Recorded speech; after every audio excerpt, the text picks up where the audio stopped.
সুন্দরবনে বন বিভাগের টহল ফাঁড়ি টিউবওয়েলের পাশে হাঁড়িতে মৌমাছির জন্য ভরে রাখা হয়েছে পানি। সেখান থেকে পানি সংগ্রহ করছে মৌমাছির দল। গাজীপুরের শহীদ তাজউদ্দিন আহমেদ মেডিকেল কলেজ হাসপাতালের লিফটে আটকে থেকে রোগী মৃত্যুর ঘটনায় স্বাস্থ্য অধিদপ্তরকে চিঠি দিয়ে জানিয়েছে হাসপাতাল কর্তৃপক্ষ। চিঠিতে লিফটে আটকে পড়া রোগী সহ লোকজন দরজা ধাক্কাধাক্কি করায় লিফটের দরজার নিরাপত্তা ব্যবস্থা কাজ করেনি বলে দাবি করা হয়েছে।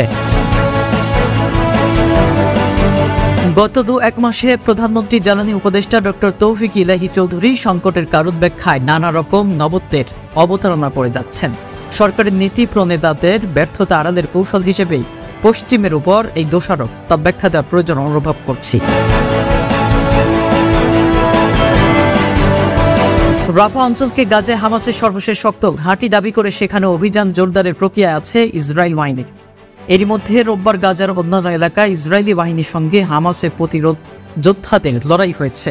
এর মধ্য দিয়ে একটি বার্তা স্পষ্ট হয়েছে যে ভবিষ্যতে দীর্ঘ সময়ের জন্য গাজা উপত্যকায় শক্তিশালী একটি গোষ্ঠী হয়ে টিকে থাকতে পারে হামাস।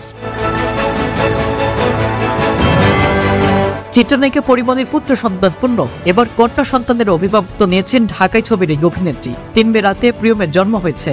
জন্মের ঘণ্টা 2 পর চিকিৎসকের হাত থেকে সরাসরি পরিমণির কোলে আসে এই বাচ্চাটি।